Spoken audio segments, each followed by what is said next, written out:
నమస్తే Y59 news కి స్వాగతం. ముందుగా వార్తల ముఖ్యాంశాలు చూద్దాం. అభివృద్ధికి నూతన నమూనా గోవా ప్రధానమంత్రి నరేంద్ర మోదీ.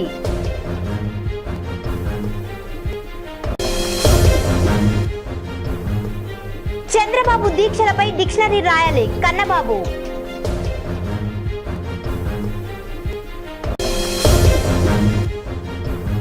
గెలుపు కోసం మద్దతుదారులు తొక్కుతున్నారు. ఎన్ని చేసినా గెలుపు గెలుపు మాదే కేంద్ర మంత్రి కిషన్ రెడ్డి.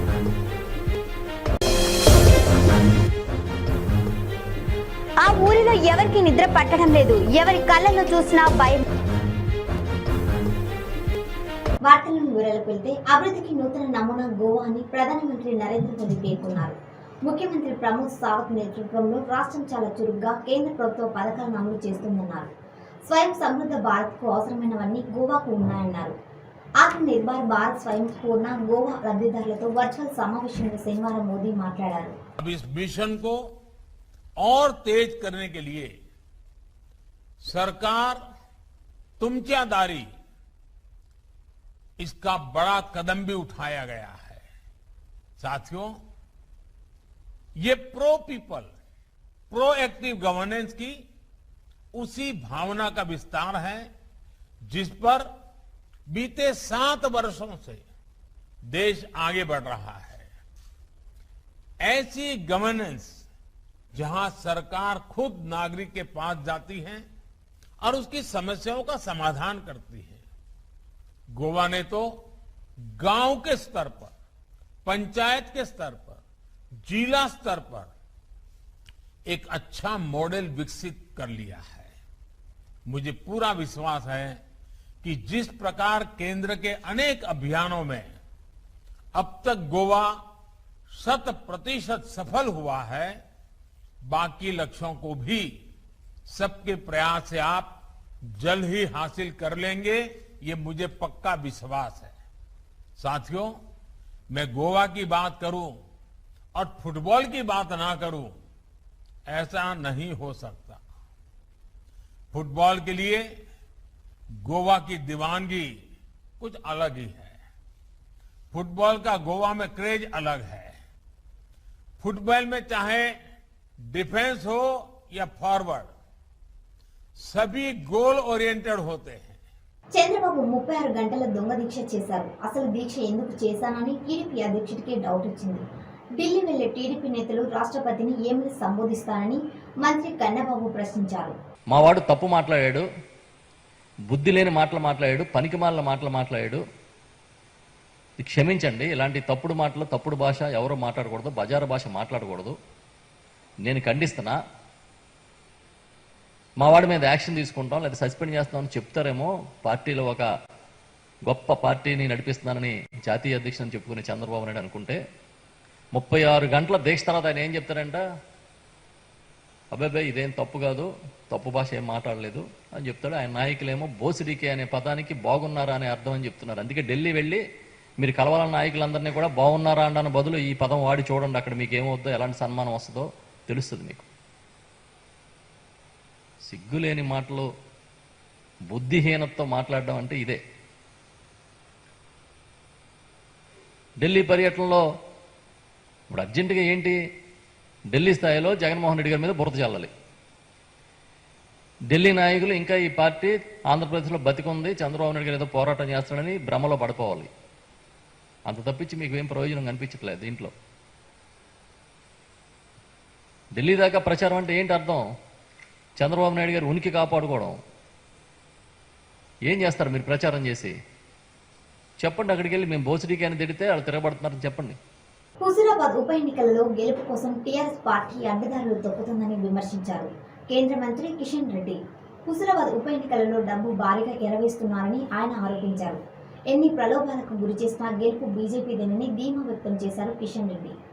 మీకు పెన్షన్లు పోతాయి, మీకు కళ్యాణ లక్ష్మి రాదు, మీకు రైతులకు సహాయం అందదు, మీ రేషన్ కార్డు తీసేస్తాం,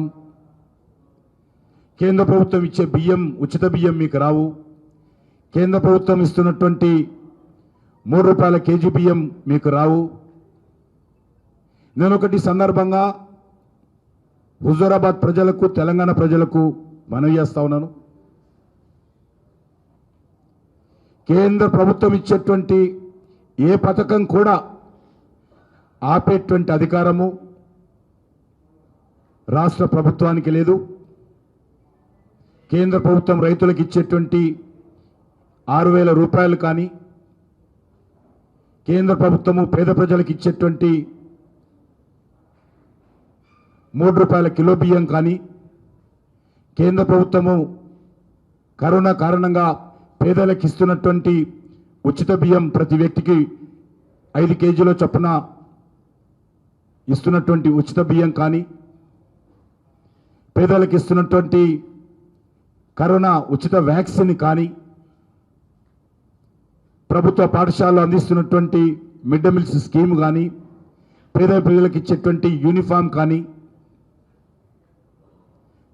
గ్రామాలకు అందించేటువంటి ప్రధానమంత్రి సడక్ యోజన కానీ, జాతీయ రహదారుల నిర్మాణం కానీ, రైతుల ఎరువులకు ఇస్తున్నటువంటి సబ్సిడీ కానీ, ఇవన్నీ కూడా పూర్తి శాతం కేంద్ర ప్రభుత్వం ఆధ్వర్యంలో నడుస్తున్నటువంటి పథకాలు. వీటిని ఆపేటువంటి అధికారము రాష్ట్ర ప్రభుత్వానికి ఉండదు. కోవిడ్ వ్యాక్సినేషన్ కార్యక్రమంలో దేశంలో 100 కోట్ల మైలురాయి దాటిందని అదనపు జిల్లా వైద్య ఆరోగ్య శాఖాధికారి డాక్టర్ బి జగన్నాథరావు పేర్కొన్నారు. కోవిడ్ వ్యాక్సినేషన్లో 100 కోట్ల మైలురాయిని దాటిన సందర్భంగా శుక్రవారం సాయంత్రం జిల్లా వైద్య ఆరోగ్య శాఖాధికారి కార్యాలయంలో వేడుకలు జరిగాయి. ఈ సందర్భంగా జిల్లా వైద్య ఆరోగ్య శాఖాధికారి మరియు సిబ్బందితో కలిసి కేక్ కట్ చేసి తమ సంతోషాన్ని పాలుపంచుకున్నారు. ప్రపంచంలో ఏ దేశంలో జరగని విధంగా మన దేశంలో వ్యాక్సినేషన్ కార్యక్రమం వేగవంతంగా జరిగిందని, ఇప్పటికే 100 కోట్ల మైలురాయిని దాటామని అదనపు జిల్లా వైద్య ఆరోగ్య శాఖాధికారి డాక్టర్ బి జగన్నాథరావు గుర్తు చేశారు. వ్యాక్సినేషన్ ప్రక్రియలో ప్రపంచంలోనే మన దేశం తొలి స్థానంలో ఉందని వైద్య సిబ్బందితో తమ ఆనందాన్ని వ్యక్తం చేశారు. దీనికి సహకరించిన వైద్య శాఖ, ఇతర శాఖల సిబ్బంది మరియు ఇంతటి ఘన విజయానికి కారణమైన ప్రజలకు ఆయన కృతజ్ఞతలు తెలియజేశారు. ప్రారంభించాము. మరి ఈరోజు మన భారతదేశంలో 100 కోట్ల వ్యాక్సినేషన్ డోసులు జరిగింది. దీనికి మనం ప్రపంచవ్యాప్తంగా అన్ని దేశాల్లో కన్నా అధికంగా మన దేశంలోనూ జరిగింది 100 కోట్లు అనేది. ఫస్ట్ డోస్, సెకండ్ డోస్ కలుపుకుంటే మరి ఇలా కానీ ప్రజలు కానీ సహకరించి అందరూ కూడా వ్యాక్సినేషన్ వేసుకుంటే మరి థర్డ్ వేవ్ కూడా రాకుండా మనం చేయగలం. ప్రజలందరూ సహకరించాలి. మరి శ్రీకాకుళం జిల్లా వరకు మనం చూస్తే ఈ వేళ వరకు మనం శ్రీకాకుళం జిల్లాలో కూడా 24,50,146 మందికి మనం 2 డోసులు కలిపేసాము. మరి ఫస్ట్ డోసే మనం 16,962 మందికి వేసాము. సెకండ్ డోసు 8,41,684 వేసాము. కాబట్టి ప్రజలందరూ కూడా జనవరి 16 తర్వాత మనకి స్టార్ట్ అయిన తర్వాత ఉత్సాహంగా ముందుకు వచ్చి అందరూ సహకరించి వేసుకుంటున్నారు. ఇంకా ఇప్పటికి కూడా ఎవరైనా వేసుకోకుండా భయపడవలసిన అవసరం లేదు. ఎవరైనా వేసుకోకుండా ఉన్నటువంటి వ్యక్తులు వచ్చి వేసుకొని సహకరిస్తారని ప్రభుత్వానికి సహకరించి మీ ఆరోగ్యాన్ని కూడా కాపాడుకుంటారని. ఎందుకంటే థర్డ్ వేవ్ అనేది మనం చెప్పలేము కాబట్టి మనం అందరం కూడా వ్యాక్సినేషన్ అయితే ప్రమాదాల నుంచి కూడా కాపాడుకోవచ్చు. వ్యాక్సినేషన్ వేసుకున్నటువంటి వ్యక్తుల్లో ఈ వ్యాధి అనేది తీవ్రత తగ్గుతుంది. కాబట్టి నేను ప్రజలందరికీ కోరుకుంటున్నది ఏంటంటే ఇప్పుడు అబవ్ 18 ఇయర్స్ వాళ్ళందరూ కూడా వ్యాక్సినేషన్ ఎవరైనా మిగిలిపోతే వేసుకోవచ్చుగా ప్రజలందరికీ కోరుకుంటాం. Thank you. ముఖ్యమంత్రి వైఎస్ జగన్మోహన్ రెడ్డి పేదరికాన్ని పారద్రోలడానికి సంక్షేమ పథకాలను అమలు చేస్తున్నారని స్పీకర్ తమ్మినేని అన్నారు. వైఎస్ఆర్ ఆసరా 2వ విడత సంబరాలు కార్యక్రమంలో భాగంగా సర్బుజ్జిలి మండలం రొడ్డవలస గ్రామంలో ఆసరా కార్యక్రమాన్ని నిర్వహించారు. ఈ కార్యక్రమానికి ముఖ్య అతిథిగా శాసనసభ స్పీకర్ తమ్మినేని పాల్గొన్నారు. అధికంగా పాల్గొన్న మహిళా సంఘాలు ముందుగా ముఖ్యమంత్రి జగన్మోహన్ రెడ్డి చిత్రపటానికి పాలాభిషేకం చేశారు. సర్బుజ్జిలి మండలంలో 611 సంఘాలకు 4,50,00,000 రూపాయల నమూనా చెక్కును డ్వాక్రా చెల్లెమ్మలకు స్పీకర్ చేతుల మీదుగా అందజేశారు. ఈ సందర్భంగా ఆయన మాట్లాడుతూ, నా రాజకీయ జీవితంలో అనేక మంది ముఖ్యమంత్రులను చూశానని, ప్రజల అవసరాలకు అనుగుణంగా ఇంత పరిణితి చెందిన ముఖ్యమంత్రి చూడలేదని కొనియాడారు. దివంగత ముఖ్యమంత్రి వైఎస్ రాజశేఖర రెడ్డి అడుగుజాడల్లో ప్రామాణికం కలిగిన పాలన అందిస్తున్నారని, అర్హత ప్రామాణికంగా పాలన సాగిస్తున్నారన్నారు. మధ్యవర్తులు లేరు, దళారీలు లేరు, రాజకీయ బ్రోకర్లు లేరు, జన్మభూమి కమిటీలు అసలే లేవు. నేరుగా జగన్మోహన్ రెడ్డి గారు అక్కడ బటన్ నొక్కితే ఇక్కడ అమ్మ ఖాతాలోకి వస్తుంది. ఆయన అక్కడ బటన్ ప్రెస్ చేస్తే ఇక్కడ మన పిల్లలందరికీ కూడా ఈ కార్యక్రమాలన్నీ జరుగుతాయి.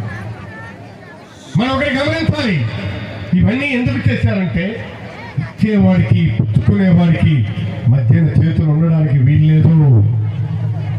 డైరెక్ట్ గా ముఖ్యమంత్రి గారు ఈరోజు మనకే లబ్ధిదారులకే ఆ పథకాలు చేస్తేనే అప్పుడు మీరు సంతృప్తికరమైనటువంటి ప్రమాణాలు నెలకొల్పుకోగలుగుతారు. పేదరికం పోవాలని, పేదరికంతో చదువుకు అడ్డంకి కాకూడదు, విద్య ఆగిపోకూడదు, పేదరికం వలన వైద్యం ఆగిపోకూడదు,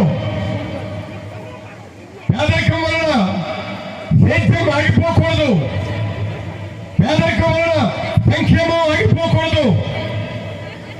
మొత్తం పేదరికం ఉన్నటువంటి పదాన్ని పూర్తిగా రూపుమాపి జీవన ప్రమాణాలు కలిగినటువంటి కుటుంబాలను నెలకొల్పాలనేటువంటి ఒక ఆశయంతో ఆలోచనతో ఈనాడు ముందుకు అడుగులు వేసుకుంటూ వెళ్ళిపోతున్నారు. మన పిల్లలు చదువుకోసం జగనన్న గోడముద్ద కానీ, లేదు ఇవాళ యూనిఫామ్స్ కానీ, బుక్స్ కానీ, ఇవన్నీ కూడా నేను చూసుకుంటాను. అమ్మా తల్లి మీరు ఒక్కటి మాత్రమే చూడండి, అదేమిటంటే మీ పిల్లాన్ని బడికి మాత్రం పంపించండి అన్నటువంటిది ఆయన ఆవేదన, అభ్యర్థనాన్ని మీకు మనం చేస్తున్నాం. ఇక చూడండి, నేను డాక్టర్ గారు, ఇంజనీర్ గారు, ఐపీఎస్ గారు, ఐఏఎస్ గారు అధికారులుగా ఉద్యోగంగా తయారు చేసే బాధ్యత నాది అని చెప్పి మీకు భరోసా ఇస్తున్నాను. ఆ భరోసా నిలబెట్టుకోవడానికి ఈనాడు మన స్కూళ్ళు చూస్తున్నాం, నాడు నేడు పేరుతో. ఇప్పుడు మన రమణ చెప్పాడు, ఇక్కడ మాకు ఇంకా 5 స్కూళ్ళే 5 రూములే ఉన్నాయి, మాకు మరో 5 రూములు అవసరం అని. అందుకే నేను మన నాడు నేడులో ఏసీఆర్ అని చెప్పి ఒక పథకం ఉంది, అడిషనల్ క్లాస్ రూమ్స్. పిల్లలు ఎక్కువైతే ఆ పిల్లల జనాభా ప్రకారం ఇవాళ ఇక్కడ స్కూల్ శాంక్షన్ చేసే పరిస్థితి మన జగన్మోహన్ రెడ్డి గారు ప్రవేశపెట్టారు. కాబట్టి ఇప్పుడు మీరు అడిగినటువంటి 5 రూములు కూడా 2వ విడత మన నాడు నేడులో మీకు మంజూరు చేస్తున్నామని మనం చేస్తున్నాం. ఎస్సీ రిజర్వేషన్ చట్టబద్ధతకై మాదిగ ఉద్యోగుల ఐక్యత మహాసభ ఈ నెల 24వ తేదీ హైదరాబాద్ లో జరుగుతుందని ఎంఆర్పీఎస్ రాష్ట్ర ఉపాధ్యక్షులు రాణా శ్రీనివాస్ మాదిగ తెలిపారు. ఎస్సీ రిజర్వేషన్ చట్టబద్ధతకై మాదిగల ఉద్యోగుల ఐక్యత మహాసభ హైదరాబాద్లో ఈ నెల 24న జరగనున్న నేపథ్యంలో శనివారం శ్రీకాకుళం నగరంలో విలేకరుల సమావేశం నిర్వహించి కరపత్రాలను విడుదల చేశారు. ఈ సందర్భంగా ఎంఆర్పీఎస్ రాష్ట్ర ఉపాధ్యక్షులు రాణా శ్రీనివాస్ మాదిగ మాట్లాడుతూ ఈ జాతీయ మహాసభకు ఎంఆర్పీఎస్ ఎంఈఎఫ్ వ్యవస్థాపక అధ్యక్షులు మందకృష్ణ మాదిగ, గంగాపురం కిషన్ రెడ్డి, అబ్బయ్య నారాయణస్వామి, లోకనాథన్, మురుగన్ తదితరులు హాజరై ప్రసంగిస్తారని తెలిపారు. 2021 జనాభా లెక్కల సేకరణలో ప్రత్యేక ఓబీసీ కాలం ద్వారా బీసీ కుల జనగణన చేసి వారి అభ్యున్నతికి కృషి చేస్తామని, గతంలో హామీ ఇచ్చి ఆ హామీని తుంగలో తొక్కి ఓటీసీ కాలం తొలగించి బీసీలను మోసం చేయడమే కాక తీరుని అన్యాయానికి గురి చేస్తున్న బీజేపీ పార్టీ బీసీ కుల జనగణన విషయంలో 2 నాలుకల ధోరణిని ప్రదర్శించి ఆంధ్రప్రదేశ్ బీసీ సంక్షేమ సంఘం రాష్ట్ర అధ్యక్షుడు కేశన శంకర్రావు విమర్శించారు. శనివారం శ్రీకాకుళం నగరంలో గల బీసీ సంక్షేమ సంఘం కార్యాలయంలో ఏర్పాటు చేసిన విలేకరుల సమావేశంలో రాష్ట్ర అధ్యక్షులు కేశన శంకర్రావు మాట్లాడారు. 2011లో నాడు ప్రతిపక్షంలో ఉన్న ఆ పార్టీ పార్లమెంటు సాక్షిగా నాటి జనాభా లెక్కల సేకరణలో భాగంగా బీసీ కుల జనగణన ప్రత్యేక ఓబీసీ కాలం ద్వారా చేపట్టాలని డిమాండ్ చేసిన బీజేపీ నేడు అధికారంలో ఉండి బీసీ కుల జనగణన జరగనీయకుండా మోకాళ్ళడ్డు పెడుతూ విచిత్ర వాదనలు వినిపిస్తుందని ఆయన దుయ్యబడ్డారు. ఉన్నత న్యాయస్థానాలు సైతం పలుమార్లు బీసీ కుల జనగణన చేయాల్సిందేనని కుండలు బద్దలు కొట్టినట్టు చెప్పినప్పటికీ మీన మేషాలు లెక్కించడం బీసీల అభివృద్ధి పట్ల బీజేపీకున్న చిత్తశుద్ధి ఏంటో అర్థమవుతుందన్నారు.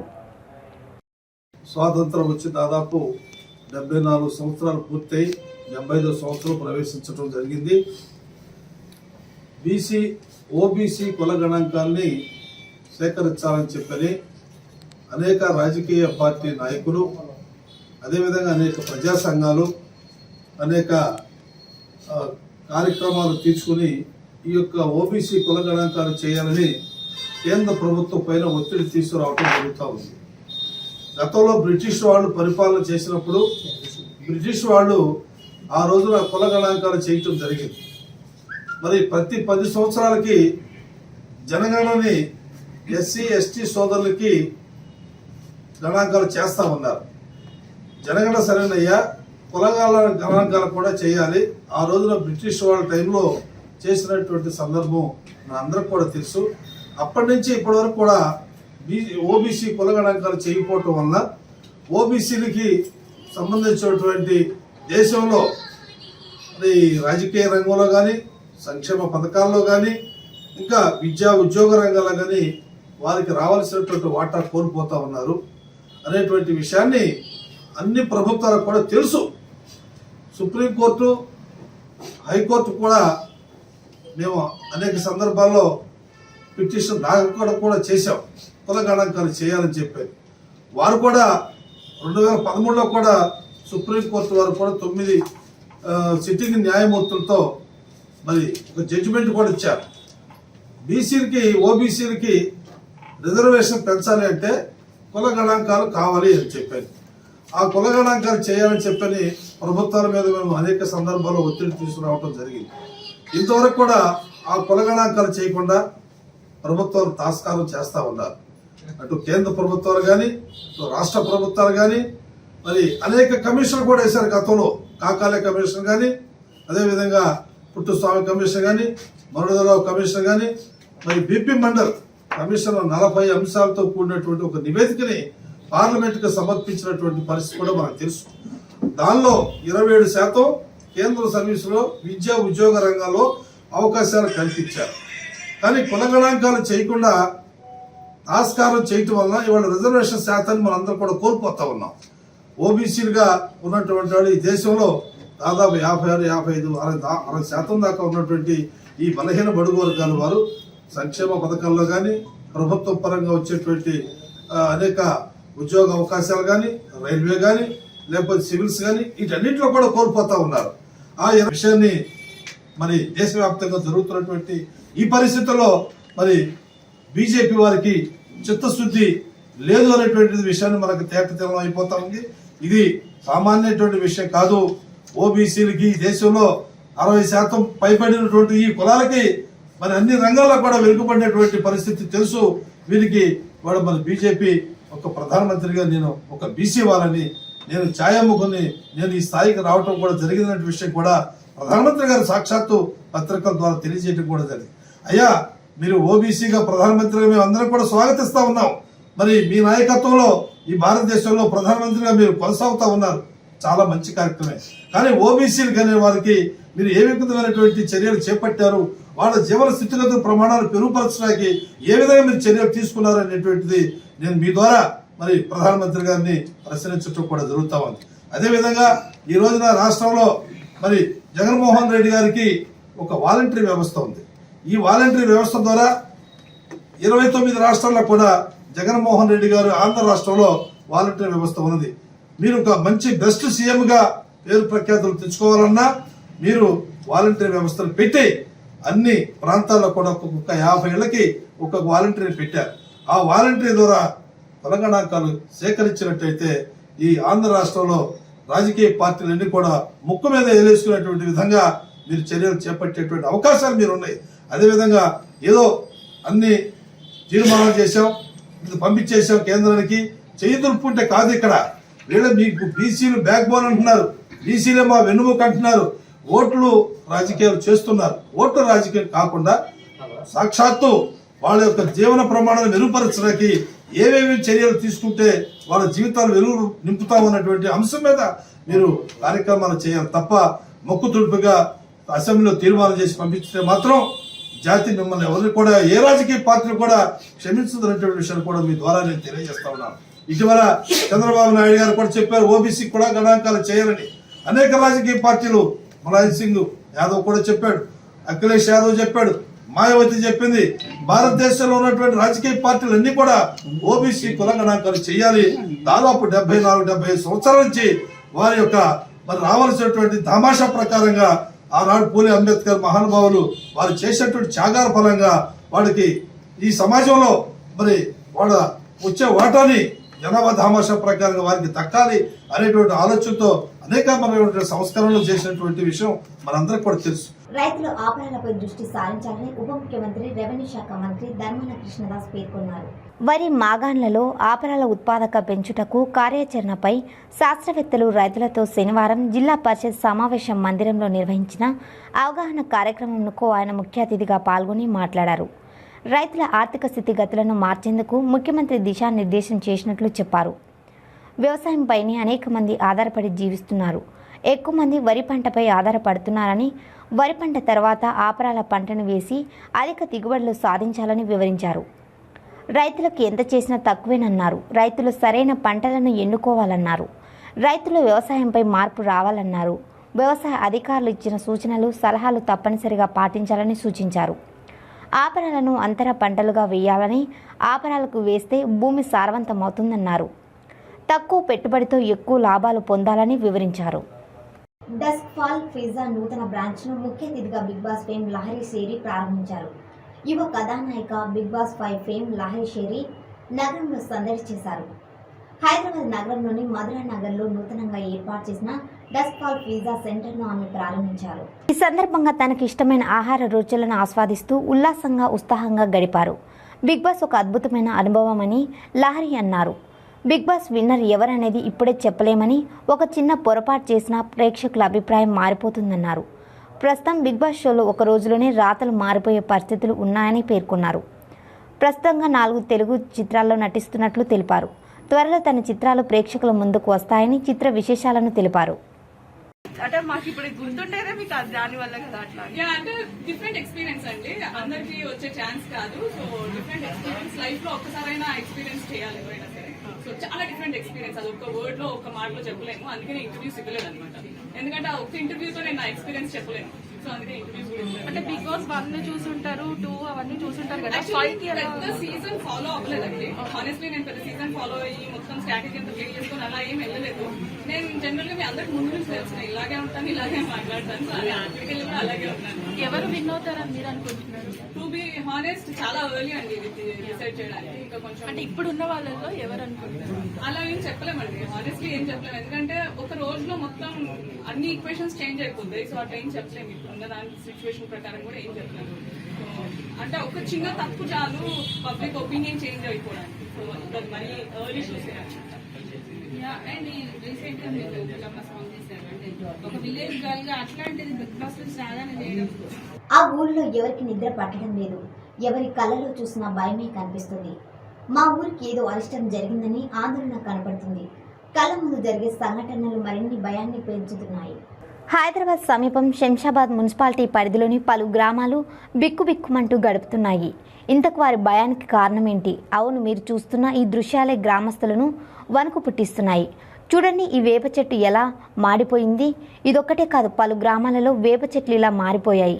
ఒకేసారి వేప చెట్లన్నీ ఎందుకిలా మాడిపోయాయని గ్రామస్తులు తలలు పట్టుకున్నారు. గ్రామాలకు ఏదో కీడు జరిగిందని ఆందోళనకు గురవుతున్నారు. చుట్టుపక్కల పల్లెల్లో వేప చెట్టు పచ్చిగా కలకల్లాడుతుంటే ఇక్కడ ఎందుకు ఎండుతున్నాయని, ఎందుకిలా జరుగుతుంది? గ్రామదేవత ఆగ్రహించిందా? అదే మాట చెబుతున్నారు గ్రామస్తులు. ఒకవేళ వాతావరణ కాలుష్యం ఉంటే మిగతా చెట్లు కూడా మాడిపోవాలి, కానీ వేప చెట్లు మాత్రమే మాడిపోవడంపై పలు అనుమానాలు వ్యక్తం చేస్తున్నారు స్థానిక ప్రజలు. పచ్చగా వేప చెట్లు కలకల్లాడుతూ ఉండాలి, కానీ ఇప్పుడు ఇలా మాడిపోవడం ఆందోళనకు గురిచేస్తుంది మరికొందరు అంటున్నారు. దీనిపై అధికారులు స్పందించి వేప చెట్టు మాడిపోవడంకు గల కారణాలను తేల్చాలని కోరుతున్నారు. అమ్మవారికి బోనాలతో నైవేద్యం సమర్పిస్తే అరిష్టం కరిగిపోయి మళ్ళీ మా గ్రామాలలో చెట్లు పచ్చగా మారుతాయని కొందరు గ్రామస్తులు భావిస్తున్నారు. ఇక్కడ ఏం కుట్టినట్టు కూడా ఏం లేదు, అసలు ఏం లేదు. వైరస్ అంత గాలినే వస్తుందంట. గాలి కావచ్చు, మరి గాలి అయితే అంతటా వస్తుంది కదండి. నేను ముందు 3 సంవత్సరాల కింద చూసారండి మీరు? తమిళనాడు చూసాను, ఇటు వచ్చి నేను నిరుడేగా అవునండి. నేను చూశాను మీరు అన్నకాడ, అది కుర్చీలు కంపెనీ కాడ నుంచి ఎదరకే అదంతా. హైదరాబాద్ ప్రజా సమస్యల పరిష్కారానికి ఎల్లప్పుడూ ముందుంటా మంత్రి తలసాని శ్రీనివాస్ యాదవ్. సనత్ నగర్ డివిజన్లోని పలు ప్రాంతాలలో పర్యటన చేసిన మంత్రి తలసాని శ్రీనివాస్ యాదవ్ ప్రజా సమస్యలపై వివిధ శాఖల అధికారులతో పాదయాత్ర నిర్వహించి ప్రజా సమస్యలు ఏవైనా ఉంటే తక్షణమే సమస్య పరిష్కరించాలని, బస్తీలలో శాంతి భద్రతల పరిరక్షణలో పోలీసులు నిర్లక్ష్యం వహించవద్దని పోలీసు అధికారులకు సూచించిన మంత్రి తలసాని. సుభాష్ నగర్, సుందర్ నగర్, మోడల్ కాలనీ, ఉదయ్ నగర్ కాలనీలలో ప్రజలను సమస్యలు అడిగి తెలుసుకున్న మంత్రి తలసాని. ఆ ఏరియా ఏ విధంగా ఇబ్బంది పడుతారో నాకంతా తెలుసు కాబట్టి ఆ విషయంలో కేర్ తీసుకుంటున్నాం. రెండోది, మనకు రిజర్వాయర్ లేదు. ఒకప్పుడు నేను 2014 వచ్చినప్పటికీ రిజర్వాయర్ లేదు. మనకు వాటర్ ప్రాబ్లం ఎంత ఉన్నదో అంత ఉన్నది. అందుకే మా లక్ష్మీపాల్ రెడ్డి గారు అన్నకి సనత్ నగర్లో కడితే బాగుంటుందంటే అక్కడ మా వాటర్ వర్క్స్ అధికారుల స్థలం ఉంటే అది కూడా కొంత డిస్ప్యూట్ ఉంటే వాళ్ళతో మాట్లాడి బ్రహ్మాండమైనటువంటి రిజర్వాయర్ కట్టిరు కాబట్టి ఇక మనకు భవిష్యత్తులో నీటి సమస్య లేకుండా తీసుకుంటాం. దాంతోపాటు సనత్ నగర్ ఇండస్ట్రియల్ ఏరియా నుంచి ఒక అండర్ పాస్ తయారు చేస్తున్నాం.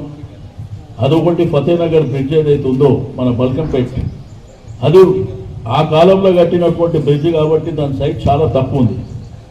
దాన్ని 4 లైన్స్ కింద మనం మారుస్తున్నాం. అవన్నీ జరగడానికి కొంత టైం పడుతుంది. డబ్బులు అయితే శాంక్షన్ అయి ఉన్నాయి. బిట్వీన్ అక్కడ రైల్వే వాళ్ళతోని కొంత నెగోషియేషన్ జరుగుతున్నాయి. ఆ 2 కూడా శాంక్షన్ అయి ఉన్నాయి. దాంతోపాటు అక్కడ ఒక శ్మశాన వాటిక కట్టినాం. చూసారు, వైకుంఠ ధాము అద్భుతంగా కట్టినాం. దాంతోపాటు మీకు అందరికీ తెలుసు బల్కంపేట టెంపుల్, ఇల్లమ్మ టెంపుల్ ఎదురుగా ఏమేమి జరుగుతున్నాయి, అక్కడ హాస్పిటల్ ఏ విధంగా జరిగింది, ఇవన్నీ కార్యక్రమాలు ఉన్నాయి. రెండోది, సనత్ నగర్లో కూడా ఇప్పుడు పక్కనే లక్ష్మీనారాయణ పార్క్ ఉంది. మీరు కూడా అక్కడికి వాకింగ్కి వెళ్తుంటారు. బట్ అక్కడ మంచి బ్రహ్మాండమైనటువంటి ట్యాంక్ ఉంది, కానీ నీళ్లు మరి పర్మనెంట్గా వాటర్ ఉండదు. అందుకే 365 డేస్ వాటర్ ఉండి అద్భుతంగా దాన్ని డెవలప్ చేయడానికి మేము ప్లాన్ చేసినాం. దానికి వాటర్ వర్క్స్ అధికారులతో కూడా దానకిషోర్తో మాట్లాడి డబ్బులు శాంక్షన్ చేయించినాం. దానికి ఒక పైప్ లైన్ ఇస్తున్నాం. 24 గంటల వాటర్ ఉండి ఆ లైటింగు బ్రహ్మాండంగా నేను రవికిరణ్కు పొద్దున్నే చెప్పిన, అది కూడా అద్భుతంగా చేస్తున్నాం. ఈ విధంగా చేసుకుంటూ పోయినప్పుడు ఇక్కడనే మన ఎదురుగా చెస్ట్ హాస్పిటల్ దగ్గర దీన్ని మరి ముఖ్యమంత్రి గారు రీసెంట్గా ఫైనల్ చేశారు. అది బ్రహ్మాండంగా 64 ఎకరాల స్థలం అది. నేను ఆ రోజు కోవిడ్లో పోయినప్పుడు లోపటంతా తిరుగుతుంటే అది ఎప్పుడో బ్రిటిష్ కాలంలో నిర్మించినటువంటి హాస్పిటల్ అది. నేను ముఖ్యమంత్రి గారి దృష్టికి తీసుకెళ్తే మరి దానికి దగ్గర 1000 కోట్ల రూపాయలతోనే అద్భుతమైనటువంటి హాస్పిటల్ మన దగ్గర వస్తుంది. అంటే ఈ విధంగా డెవలప్మెంట్ మరి బ్రహ్మాండంగా జరుగుతుంది. దీంతో పాటు శేఖర్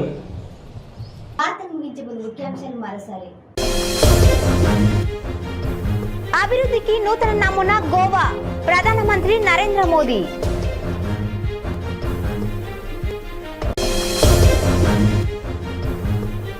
చంద్రబాబు దీక్షలపై డిక్షనరీ రాయాలి, కన్నబాబు.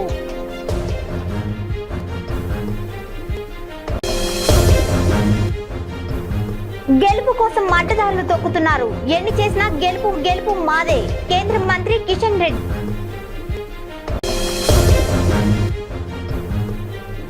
ఆ ఊరిలో ఎవరికి నిద్ర పట్టడం లేదు. ఎవరి కళ్ళలో చూసినా భయం. ఈ వార్తలు ఇంతటితో సమాప్తం. నమస్కారం.